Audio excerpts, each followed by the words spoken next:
Bismillahirrahmanirrahim. Alhamdulillahirabbil alamin wa bihi nasta'in wa ala umurina waddin wassalatu wassalamu ala asyrafil anbiya wa mursalin. Amma ba'd. Assalamualaikum warahmatullahi wabarakatuh. Alhamdulillah di pagi ini kita bertemu lagi di hari-hari terbaik yakni 10 Zulhijjah pertama, yang mana insya-Allah kita hadir ini mendapatkan fadilat dalam menuntut ilmu. Para jemaah yang dirahmati Allah Subhanahu Wa Taala, berkenaan dengan berpuasa Arafah. Di sana ada khilaf antara para ulama, bahkan ulama Saudi sekarang ni, sebahagian besar mereka mengatakan berdasarkan matlak, yakni tempat penerbitan hilal. Yang bermaksud ni pendapat pertama antara Syekh Ibn Uthaymin, antara yang dah meninggal dunia, dan yang Syekh sekarang ni antaranya Syekh Saleh Fauzan mengatakan bahawa puasa Arafah itu pada 9 Zulhijjah negara masing-masing. Tetapi pendapat kedua, yakni antara Syekh Sulaiman Ruhaili, yang saya tahu baru ini bertegas bahawa puasa Arafah itu berdasarkan Arafah di Mekah. Yang ini pada hari ini Rabu. Ini hari Arafah di Mekah. Allahu alam, siapa yang ingin berpuasa pada kedua-dua hari untuk elak khilaf tersebut, maka dia pun mendapatkan, kerana 10 Zulhijjah adalah hari yang terbaik untuk berpuasa. 9 pertama tu hari yang terbaik untuk beribadah, tak mesti puasa. Tapi tak semua orang kuat puasa. Maka yang memilih pendapat ramai ulama yang di mana dilakukan oleh para salaf, maka berdasarkan negara masing-masing, maka boleh berpuasa esok. Dia akan dielakkan, akan hapus pahala dosanya pada tahun sebelum dan tahun berikutnya. Maka beramai-ramailah kita untuk mengejar. Yang tak mampu puasa, yang mampu puasa hari ini dan esok lebih baik. Tapi tak semua orang mampu puasa, maka ada amal ibadah selain puasa, amal ibadah lain. Yang ini antaranya solat berjemaah, itu antara yang paling penting. Jangan tinggalkan, untuk laki-laki terutamanya, jangan tinggalkan solat berjemaah di masjid seboleh mungkin. Kemudian juga amal ibadah yang melakukan bersedekah, membantu orang, bahkan senyum. Maka buatlah amalan ini dengan mengharapkan keredaan Allah Subhanahu Wa Taala. Demikian mukadimah untuk hari ini. InsyaAllah kita akan masuk pada pelajaran kitab, maaf, kitab apa nama, Al-Kabair karangan Az-Zahabi. Kita masuk semalam kita dah apa namanya, bagaimana seorang yang minta untuk berpuasa. Maka Rasulullah SAW mengatakan berpuasalah 3 hari setiap bulan, dan kita sebutkan hadis wasiat Rasulullah kepada Abu Hurairah radhiyallahu anhu untuk berpuasa 3 hari setiap bulan, melaksanakan solat duha dan solat witir sebelum tidur. Sekarang kita masuk kepada bab 305. Di sini tidak sebutkan tajuknya. Maaf, ini bukan, ini kita Sahih Mufrad semalam. Okay. Kita minta maaf, saya minta maaf. Kita masuk kitab Al-Kabair. Okey. Dosa besar ke-76, yang ini memata-matai. Mata-matai ini maksudnya spy. Being spy dan membocorkan rahsia kaum muslimin. Okey, menjadi spy itu mana-mana negara akan menganggap itu adalah sebuah khianat. Dan kita tahu pengkhianat itu ada daripada zaman dulu sampai zaman sekarang. Maka dalam Islam juga termasuk dosa-dosa besar. Di dalam bab ini terdapat hadis Hatib bin Abi Balta'ah yang akan dibunuh oleh Umar radhiyallahu anhu kerana perbuatannya membocorkan rahsia kaum muslimin. Akan tetapi hal tersebut dicegah oleh Nabi sallallahu alaihi wasallam kerana Hatib termasuk sahabat yang ikut dalam perang Badar. Hal ini dikarenakan tindakannya yang memata-matai akan kelemahan agama Islam dan kaum muslimin. Kaum muslimin akan dibantai, ditawan dan dirampas harta bendanya. Orang seperti ini termasuk di antara orang-orang yang melakukan kerosakan di atas muka bumi, menghancurkan wanita dan generasi penerus, sehingga dia layak dibunuh dan merasakan azab dari Allah Ta'ala. Kami meminta keselamatan kepada Allah SWT. Baik, berkenaan dengan Hatib ini, kisah Hatib ni menarik ya. Dia kisahnya waktu itu kaum muslimin, waktu itu kaum muslimin nak apa namanya, merencanakan untuk menaklukkan kota Mekah. Maka Rasulullah SAW mendapatkan wahyu. Ada seorang yang mengirimkan apa namanya, perempuan untuk mengingatkan kaum musyrikin di Mekah perancangan kaum muslimin di Madinah. Sebab Rasulullah nak buat serangan kejutan. Nak buat serangan kejutan. Kalau benda itu terbocor, maka tak jadilah serangan tersebut. Maka Rasulullah ketika mendapat wahyu, Rasulullah kirimkan sebahagian sahabat antaranya Ali radhiyallahu anhu untuk mengejar wanita tersebut. Maka Ali pun kejar wanita tersebut. Bila kejar wanita tersebut, kata Ali, mana surat tu? Kata wanita tersebut, surat apa? Dia macam pura-pura tak tahu. Sampai akhirnya mereka mendapatkan, Ali kata, kata Ali cakap, aku tahu pasti ada. Kau bagi atau aku akan telanjangkan kau. Kerana Rasulullah tak mungkin menipu. Akhirnya betul-betul surat tersebut ada, kalau tak silap, dekat rambutnya. Akhirnya diberikan dan rupanya surat tersebut daripada Hatib. Jadi bila tahu Hatib dah buat hal tersebut, Umar marah. Umar cakap, biarkan aku pegal kepala dia. Rasulullah tak bagi. Kata Rasulullah, dia daripada ahli Badar. Dia dan ahli Badar tu sudah pasti diampunkan oleh Allah Subhanahu Taala. Maka Rasulullah meminta penerangan daripada Hatib. Hatib mengatakan, di Mekah ni waktu orang semua berhijrah, dia tak dapat bawa bersama dia ahli keluarganya. Maka dia takut nanti apa namanya, sebagai balas jasa orang menjaga anak isterinya, dia memberitahukan orang yang bertanggungjawab terhadap ahli keluarga di Mekah. Maka Rasulullah SAW memaklumi hal tersebut. Tetapi ini kisah tentang Hatib. Hal itu tidak menafikan akan bahawa itu adalah termasuk dosa-dosa besar. Satu hal yang mesti diketahui, kita baca balik buku ni. Suatu hal yang mesti diketahui oleh siapa sahaja yang memiliki ketajaman berfikir akan mengetahui bahawa jika mengadu domba termasuk ke dalam dosa besar, maka adu domba dilakukan seorang mata-mata lebih besar dan lebih berat hukumannya. Kalau kita buat orang, antara dosa besar apa? Namimah, membuat orang bergaduh satu sama lain, mengadu domba. Maka kalau kita mengadu domba buat orang dengan cara spying antara negara, maka lebih besar dosanya di sini. Baik, maka haruslah seorang muslimin menjaga hal ini. Syekh Utsaimin rahimahullah berkata, kita baca sikit, makna mencari kesalahan orang adalah memata-matai saudaranya sama muslim agar menemukan aibnya, baik dengan melakukan langsung proses pengintaian maupun dengan bantuan alat penyadap suara, alat telekomunikasi seperti telefon atau handphone, dengan harapan dia dapat mengetahui aib ataupun kelemahan saudaranya.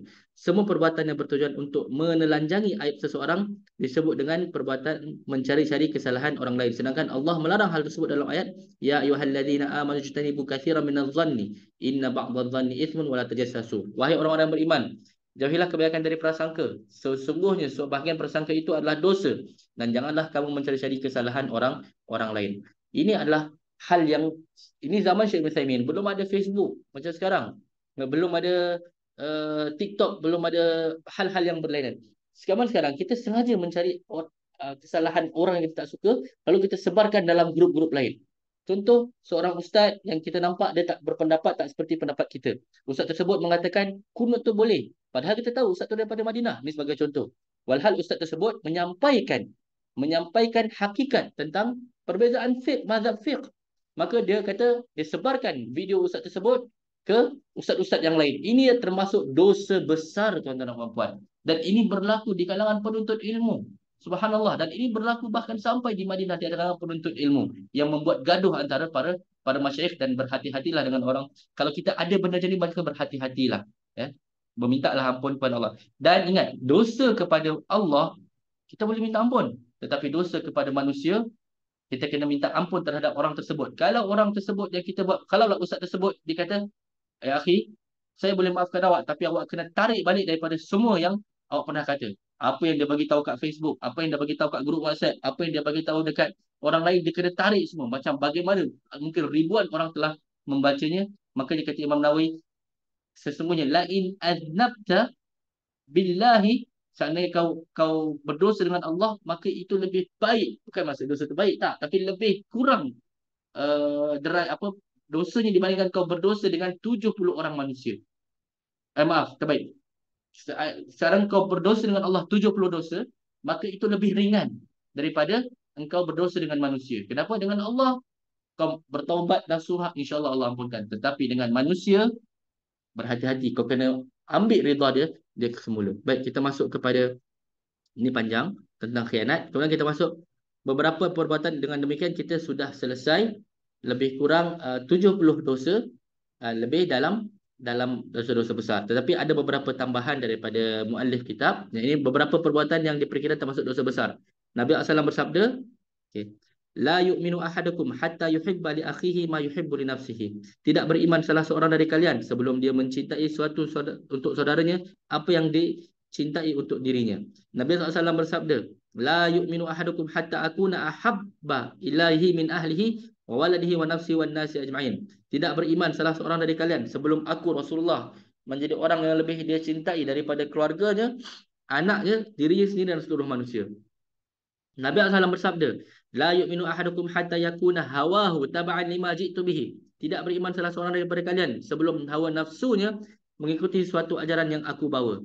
Nabi SAW bersabda, Man ra'a minkum munkaran falyughayyiru biyadihi fa illam yastati' fa bilisanihi fa illam yastati' fa biqalbihi wa dzalika ad'aful iman. Barang siapa di antara kalian yang melihat kemungkaran, maka ubahlah dengan tangannya. Jika tidak mampu dengan tangannya, jika tidak mampu dengan lisannya, jika tidak mampu juga, maka ia harus membenci dengan hatinya. Inilah derajat iman yang paling lemah. Baik. Dalam hadis ni, bahawa ketika kita melihat kemungkaran, kita buat dengan tangan kita. Kalau kita berhak, ayah melihat kemungkaran pada anak, adakah cukup dengan hati? Tidak, buat dengan tangan. Tapi kadang-kadang mungkin ayah tu tak mampu. Atau kita mungkin sebagai rakyat tak mampu mengubah kemungkaran dibuat oleh pemerintah. Maka dengan lisan, cakap baik-baik. Tapi kalau mungkin kita takut, kalau aku cakap dengan lisan, nanti mungkin aku kena tangkap. Maka sekurang-kurangnya dengan hati. Maka jangan terbalik, jangan dengan hati dulu.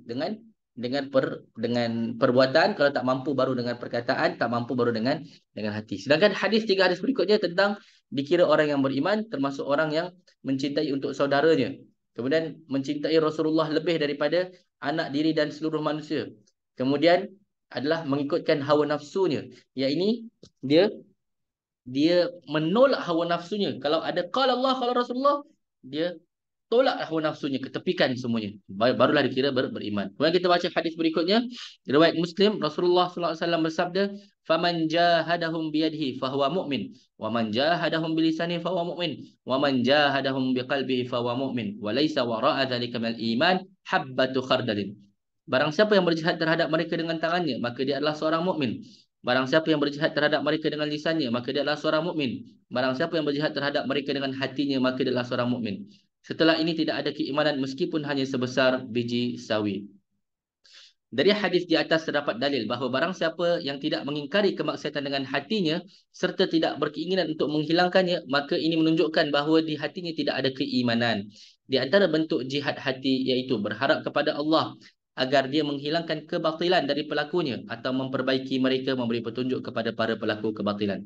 Nabi SAW bersabda, Innahu yusta'malu alaikum umara'u fata'rifuna wa tunkirun faman kariha faqad bari wa man ankara faqad salim walakin man radiya wa taba'a qila afala nuqatiluhum qala la ma aqamu fikumus salah. Sesungguhnya kalian akan dipimpin oleh pemimpin, kalian mengetahui mereka dan kalian mengingkari mereka. Barang siapa yang membenci mereka, maka dia telah berlepas dari dosa dan siksa. Dan barang siapa yang mengingkari mereka, maka ia selamat. Akan tetapi, dosa dan siksa bagi orang yang redha dan mengikuti mereka. Baginda ditanya, apakah ketika kita harus memegang mereka? Tidak. Walaupun kita membenci kemungkaran dilakukan oleh pemerintah, kita tidak boleh memerang mereka selama mereka menegakkan salat di tengah-tengah kalian, kata Rasulullah. Nabi SAW pernah melewati dua kuburan. Yang kedua penghuni kuburan tersebut sedang diazab. Maka baginda SAW bersabda, Innahuma yu'adzaban wa ma yu'adzabani fi kabir. Bala innahu kabir. Amma ahaduhuma fakana la yastanzihu minal baul wa ammal akharu fakana yamshi bin namimah. Sesungguhnya kedua penghuni sedang diazab. Kedua punya bukan diazab kerana masalah besar, tetapi termasuk dosa besar sebenarnya. Salah seorang dari keduanya dahulu dia tidak pernah bersuci selepas selesai kencing. Sedangkan yang seorang lagi suka mengadu domba orang lain, membuat gaduh orang lain.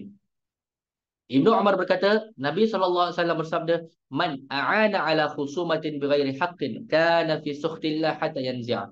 Barang siapa yang membantu pertengkaran dengan cara yang tidak benar, maka dia berada dalam kemurkaan Allah sampai dia meninggalkan pertengkaran tersebut.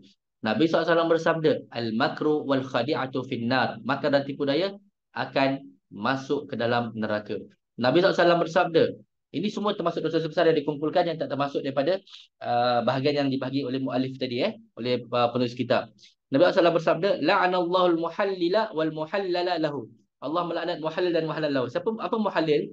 Muhallil ni, kalau dalam perceraian, seorang laki-laki dah menceraikan isterinya lebih daripada 3, yakni talak ba'in, 3 ke atas, maka wanita tersebut berlakulah perceraian tersebut terhadap wanita dan dia tak boleh menikahi wanita tersebut sampai wanita tadi menikahi laki-laki lain, kemudian berjima' dengannya dan kemudian kembali kepada, baru kemudian dia cerai dengan suami keduanya, baru boleh kembali kepada suami pertama. Baik. Muhallil ni posisi macam mana? Posisi dia macam ni. Jadi laki-laki tadi katalah, aku ceraikan kau 3 talak. Berlakulah 3 talak terhadap. Berlaku tak talak bain? Talak bain. Boleh tak dia kembali? Tak boleh. Maka dia nak kembali kepada isteri macam mana? Dia upah orang. Upah orang untuk menikah dengan isterinya, bekas isterinya, dengan syarat nanti kalau kau dah menikah, kau dah berjima' dengannya, maka kau ceraikan dia supaya aku boleh menikah dengan dia lagi. Orang macam ni posisi disebut muhallil. Dan muhallal lahu siapa? Muhallal lahu laki-laki inilah, laki-laki suami yang pertama tadi tu. Maka kita sebutkan kat sini Allah melaknat muhallil muhallal lahu. Ada tak? Ada. Dia sedikit bahkan. Dan dilakukan oleh orang zaman dulu lagi. Maka orang zaman dulu mereka kalau nak buat macam mana? Mereka akan kumpulkan isterinya, menikah dengan suaminya. Tadi tak tengok, dia upah. Okey, nanti kau kahwin dengan isteri aku. Lepas tu, tapi nanti dia masuk ke dalam bilik, dia tutupkan lampu, kemudian lepas baik kau berjima, langsung kau ceraikan dia. Ini Tapi muhallil. boleh Jadi kasih dia tersedia. uh, Tersedia. ada yang lupa tutup suara, jadi kita boleh dengar, minta maaf. Okey. Jadi macam ni, jadi dia akan masuk dalam bilik yang gelap. Kenapa? Supaya muhallil nanti, orang yang diupah untuk jadi suami pada bekas isteri dia, tak nampak kecantikan isteri dia. Jadi subhanallah, sampai macam ni lagi. Ni zaman dulu pun ada orang buat. Baik, kat sini disebutkan muhallil adalah seorang lelaki suami. Lelaki yang meminta orang lain untuk menikahi mantan isterinya yang sudah ditalak 3 untuk kemudian diceraikan lagi agar lelaki tersebut dapat menikahi kembali mantan isterinya. Muhallal lahu adalah orang yang menikahi seorang wanita diceraikan oleh mantan suami dengan talak 3 untuk kemudian diceraikan lagi agar orang tersebut halal bagi mantan suaminya. Jadi kita terangkan Nabi SAW bersabda, "Man khabbaba 'ala mri'in zaujatahu aw mamlukahu falaysa minna." Barang siapa yang memburuk-burukkan seorang lelaki di hadapan isterinya atau hambanya, maka dia bukan dari golonganku. Maka tak boleh, tak termasuk dosa besar. Nabi SAW bersabda, "Al-ayyu wal haya'u syu'batan wal iman, wal bada'u wal jafa'u syu'batan min nifaq." Orang yang sedikit berbicara kerana takut dosa dan malu adalah cabang daripada iman. Sedangkan perkataan keji dan kata-kata kasar merupakan cabang daripada nifaq.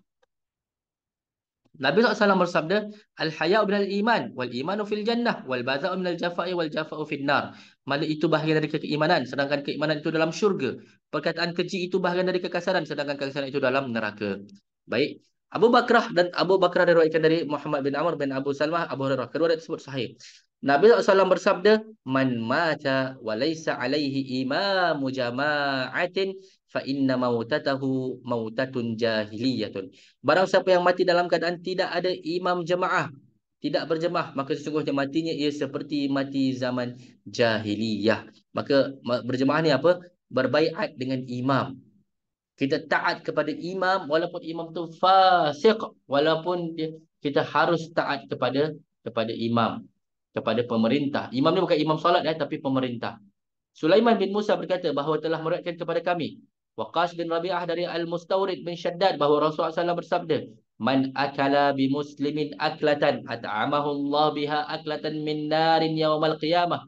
Wa man aqama bi muslimin maqama sum'atin aqamahu Allah yaumal qiyamati maqama riya'in wa sum'ah. Wa man iktasa bi muslimin thawban kasahu Allah thawban min nar yaumal qiyamah." Barang siapa yang makan makanan di hadapan seorang muslim dengan sombong, maka Allah akan memberinya makanan dari api di hari kiamat kelak. Barang siapa yang berdiri dengan sum'ah di hadapan seorang muslim, maka Allah akan mendirikannya dengan riak dan sum'ah di hari kiamat kelak. Barang siapa yang memakai pakaian sombong di hadapan seorang muslim, maka Allah akan memakaikan pakaian dari api di hari kiamat kelak. Imam Al-Hakim mensahihkan sebuah hadis dari Abu Khiras As-Sulami bahawa ia telah mendengar Rasulullah SAW bersabda, "Man hajara akhahu sanatan fahuwa kasafki damihi." Barang siapa yang mendiamkan saudaranya hajar selama setahun, maka dia seolah-olah telah menumpahkan darahnya, telah membunuhnya. Dari Ibnu Umar radhiyallahu anhu bahawa Nabi SAW bersabda, "Man halat syafa'atuhu duna haddin min hududillah faqad dhaddallahu fi amri." Barang siapa yang syafaat rekomendasinya menghalang ditegakkannya salah satu hukum Allah, berana ia telah melawan perintah Allah. Dia tahu orang tersebut buat salah, tapi dia ada kenalan. Dia tahu orang ni buat salah, buat dosa, dah patut dihukum. Dia ada kenalan, hakim, polis. Dia kata, tolonglah jangan hukum orang ni. Itu memberi syafaat kepada pesalah. Maka, apa? Dia telah melawan perintah Allah. Nabi SAW bersabda, Innar rajula la yatakallamu bil kalimati min sakhatillah la yulqi laha balan yahwi biha fi jahannam. Sesungguhnya seseorang yang mengucapkan suatu perkataan yang menimbulkan murka Allah yang tidak ia hiraukan, nescaya dia akan tersungkur ke dalam neraka jahanam dikarenakan ucapannya tersebut. Nabi SAW bersabda, Innar rajula la yatakallamu bil kalimati min ridwanillah ma kana yazunnu an tablugha ma balagat yaktubullahu lahu biha ridwanahu ila yaumil qiyamah. Wa innar rajula la takallamu bil kalimati min sakhatillah ma kana yazunnu an tablugha ma balagat fayaktubullahu alaihi biha sakhatahu ila yaumi yalqah. Sesungguhnya seorang yang mengucapkan sebuah perkataan yang mendatangkan keridhaan Allah yang tidak pernah dia bayangkan bahawa perkataannya dapat mendatangkan keridhaan Allah, maka Allah akan menuliskan untuknya keridhaannya dengan ucapan tersebut sampai hari kiamat. Sesungguhnya seorang laki-laki yang mengucapkan sebuah perkataan yang mendatangkan kemurkaan Allah yang tidak pernah dia bayangkan bahawa perkataannya dapat mendatangkan kemurkaan Allah, maka Allah akan menuliskan untuknya kemurkaannya dengan ucapan tersebut sampai pada hari dia bertemu dengannya. Buraidah berkata, Rasulullah SAW bersabda, La taqulu lil munafiqi sayyidun, fa innahu iyyaku sayyidan faqad askhattum rabbakum azza wa jalla. Janganlah kalian memanggil orang munafik dengan kata tuan, kerana jika ia menjadi seorang tuan, maka sesungguhnya kalian telah membuat murka Rabb kalian Allah azza wa jalla. Nabi SAW bersabda, Ayatul munafiqi thalathun. Tanda-tanda seorang munafik itu ada 3. Apa dia? Idza haddatha kadzaba wa idza wa'ada akhlafa wa idza tumina khana. Apabila dia berkata dia berdusta, apabila dia berjanji dia melanggar, dan apabila dia beri amanat dia berkhianat. Baik. Orang muslim yang tahu hadis ni, insya-Allah dia akan takut. Munafik. Munafik tu tanda dia apa? Berbicara dia berdusta. Berjanji dia melanggar. Dia suka menipu. Walaupun bergurau tak boleh. Berjanji dia melanggar. Walaupun terhadap anaknya, nanti ayah belikan, dan rupa dia tak belikan. Itu termasuk sama-sama munafik. Dan dia beri amanat, dia berkhianat. Ni kenapa orang Muslim banyak berkhianat? Sebab dia tak baca hadis ni atau dia tidak mendalami hadis ni. Kalau dia baca hadis ni, kerani tak akan rasuah, pemimpin tak akan rasuah, semua polis tak akan minta rasuah. Sebab apa? Innal munafiqina fid darkil asfali minan nar. Orang-orang munafik berada di bahagian paling bawah di dalam api neraka. Maka berhati-hatilah mereka yang rasuah, berbohong, melanggar janji mereka. Walaupun apa posisi mereka di sini, kalian mungkin sebagai seorang yang berkuasa, di akhirat kalian bukan siapa-siapa. Baik. Masalah dosa dan khianat telah dibahas di awal pembahasan, sedangkan pembicaraan yang maksud sini adalah tentang melanggar janji. Allah Ta'ala berfirman, wa minhum man 'ahadallaha la in atana min fadlihi lanasaddaqanna wa lanakunanna minas salihin. Falamma atahum min fadlihi bakhilu bihi wa tawallaw wa hum mu'ridun. Fa'aqabahum nifaqa fi qulubihim ila yaumi yalqawnahu bima akhlafullah ma wa'aduhu wa ma kanu yakdzibun. Dan di antara mereka ada orang yang telah berjanji kepada Allah, sesungguhnya jika Allah memberikan sebahagian dari kurnianya kepada kami, nescaya kami akan bersedekah dan nescaya kami termasuk orang-orang yang saleh. Ketika Allah memberikan kepada mereka sebahagian dari kurnianya, mereka menjadi bakhil, kedekut dan berpaling dan selalu menentang kebenaran, maka Allah menanamkan kemunafikan dalam hati mereka sampai pada waktu mereka menemuinya, yakni Allah, kerana mereka telah mengingkari janji yang telah mereka ikrarkan kepadanya dan juga kerana mereka selalu berdusta. Tapi betul, kita lihat berapa ramai orang miskin yang meminta menjadi kaya. Selepas menjadi kaya, adakah dia menjadi orang yang rajin sedekah? Tidak. Maka kalau kita minta ke Allah, ya Allah, jadikanlah aku orang yang rajin bersedekah. Tak mesti kena tunggu kaya baru jadi bersedekah. Kerana dekat sini apa? Selepas mereka menjadi kaya, apa yang jadi? Mereka menjadi bakhil, kedekut dan berpaling dan selalu menentang kebenaran. Dan buktinya, saya melihat banyak orang yang lebih susah beri lebih banyak daripada orang yang senang. Kita pernah buat contoh, orang yang ada 10 juta, dia nak bagi setengah duit dia susah. Dia buat 5 juta banyaknya. Tapi orang ada 10 ringgit je, dari 10 dolar je, dia akan bagi 5 dolar senang bagi dia. Padahal dia hidup dengan 5 dolar sisa dia. Ini memang betul. Allah dah sebut kat sini. Maka tunggulah sampai Allah menemui mereka nanti.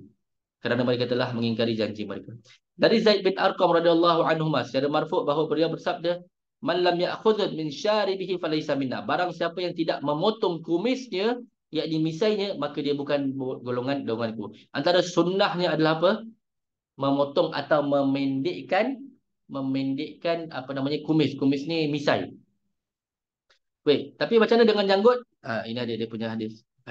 Hadis kata, khaliful majusa waffirul lihya wa ahfus syawarib. Berbezalah kalian dengan orang-orang majusi. Perliharalah, lebatkanlah janggut kalian dan cukurlah misai kalian.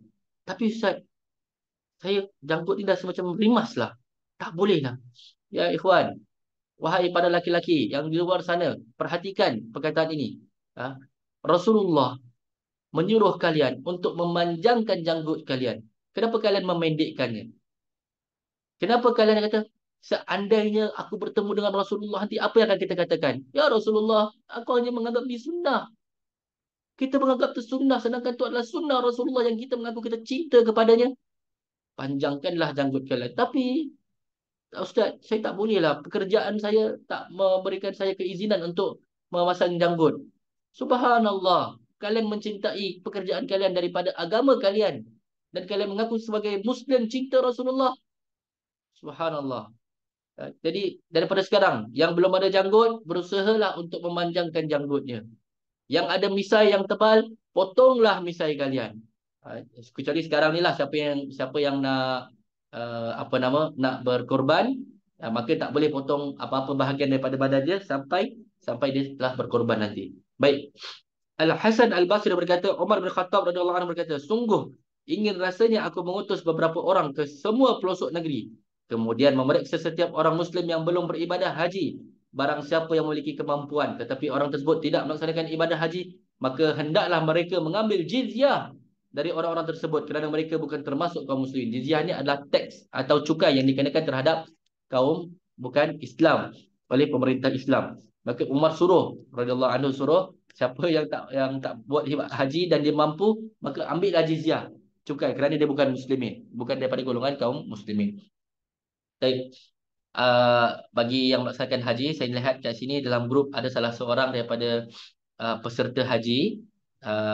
Mudah-mudahan bantu kami dengan doa-doa kalian. Berikan doa-doa kalian terbaik pada hari Arafah, pada hari ini di sana nanti ya. Beruntung kalian sebagai tetamu Allah Subhanahu Wa Taala. Baik, yang belum haji saya doakan semuanya insya-Allah akan dapat insya-Allah melaksanakan haji dalam waktu. Haji tak mesti kaya, tak. Kita ada kemahuan, ada kemahuan, ada kemampuan. InsyaAllah Allah akan mengayakan bagi orang yang betul-betul jujur dengan Allah SWT. Daripada sekarang, kumpulkan duit. Saya mungkin cerita sikit pasal haji. Saya pernah, berapa tahun yang lalu, saya menjadi pembimbing haji. Saya pernah lihat ada satu budak ni dengan mak ayah dia. Dan budak ni umur dia waktu tu baru 13 tahun, menengah satu, Sek 1 daripada Singapura. Saya tanya ayah dia, macam mana anak cik ni boleh pergi haji? Jadi cik ni cerita lah. Dia kata, saya menunggu anak saya 20 tahun Ustaz. 20 tahun saya tunggu. Kemudian saya tahu isteri saya mengandung dia, dia lahir terus saya daftarkan haji. Alhamdulillah, umur dia 13 tahun. Daripada sejak dia lahir sampai sekarang, dah dapat dipanggil haji. Masya Allah. Saya dengar tu, saya ni yang tiap tahun berada di Madinah, saya rasa macam apa? Ini orang awam boleh fikir sampai macam tu. Saya ni penuntut ilmu agama yang berada kat Madinah, kat Mekah, tak pernah fikir macam tu. Saya telefon isteri saya cakap, daftarkan anak-anak kita haji. Tapi anak kita 4 dan isteri kena ikut. Semua kalau fikir waktu tu daftar per orang 280 waktu tu. Kali 5 dah 1,000 lebih. Sedangkan saya dekat bank waktu tu saya cuma ada $2,000 je. Saya cakap, tak apa. Daftar je. Allah akan kayakan kita. Nah, InsyaAllah, jangan risau. Saya ingat lagi, kat bank saya ada 2,000, tak sampai 2,000. Sedangkan daftar kalau kali 5, 80 kali 5, ada 1,000 lebih. Daftarkan je. Sebab saya terinspirasi. Saya macam kena tampar dengan orang awam yang dia tak belajar agama, tapi dia lebih mengamalkan agama daripada saya yang belajar agama. Subhanallah. Tuan-tuan dan puan-puan yang belum daftar haji, anak-anaknya dan tuan-tuan sendiri, sekarang daftar, niat Allah akan mudahkan insyaAllah. Baik, kemudian dari Abu Ayyub Al-Ansari radhiyallahu anhu bahawa dia pernah mendengar Nabi SAW bersabda, "Man farraqa baina walidatin wa waladiha, farraqallahu baina wa baina ahibati yaumil qiyamah." Baik, ni kita boleh sambung esok insya-Allah. Kerana saya ada beberapa benda yang kena buat hari ini. Hari ini kelas terakhir sebelum cuti raya.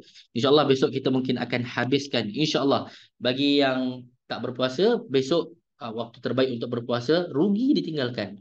Rugi, berpuasalah tuan-tuan dan puan-puan ya. Yang mungkin kalau wanita uzur, yang tak mampu berpuasa, tapi setiap tahun dia berpuasa, dia akan mendapat, jangan bersedih. yang uzur datang haidnya kebetulan pada hari ini, jangan bersedih. Apa kita pernah baca hadis sebelum ni dalam adab mufrad, siapa yang melaksanakan suatu amalan dan dirutinkan kemudian dia sakit, kata Rasulullah SAW, dia ada uzur, termasuk ada uzur kat sini haid, maka dia mendapatkan pahala tersebut setiap harinya. Maka beruntunglah para wanita yang dengan syarat dia berutinkan benda itu setiap hari atau setiap tahun. Ini berlaku untuk orang yang meninggalkan solat duha, dia buat solat duha setiap hari, kemudian pada hari itu dia sakit, dia tak dapat buat, atau dia haid perempuan mungkin berapa hari, 7 hari, dia mendapatkan pahala solat duha tersebut. Maka kita beramal ni untuk apa? Supaya bila kita sakit, kita tetap, kita uzur, kita tua, kita haid, kita apa, kita tetap mendapatkan pahala pahala tersebut. Kita akan sambung insya-Allah pada besok hari, kalau boleh mungkin kita akan habiskan. Saya berdoa mudah-mudahan kita semua mendapatkan pahala dari Allah Subhanahu wa taala dalam beramal dengan amal tersebut. Baik. Ustaz, for Singapore konteks yang dah mampu nak pergi haji tapi belum dipanggil MUIS, macam mana, dosakah kita? Tak berdosa. Yang mampu nak pergi haji belum belum dipanggil tu belum mampulah, termasuk. Maksud mampu kat sini bukan hanya mampu keuangan kesihatan tapi juga mampu dipanggil gilirannya. Yang penting kita dah niat dan kita dah buat Tapi jangan melanggar perintah pemerintah dengan cara kita haji menggunakan visa umrah atau visa turis visa. Maka ini melanggar perintah dan kita, kalau hajinya kita tak kata batal, tak, tetap sah, tapi dia berdosa. Dan haji mabrur tu dia yang tak ada celah-celah macam ni.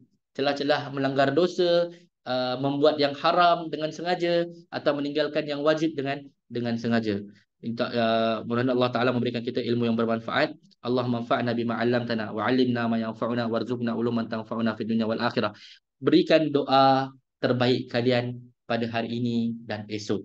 Walaupun kita di luar Mekah, kita tetap juga berdoa kepada Allah SWT. Waktu Arafah adalah waktu mustajab. Subhanakallahumma bihamdika asyhadu an la ilaha illa anta nastaghfiruka wa atubu ilaik. Assalamualaikum warahmatullahi wabarakatuh.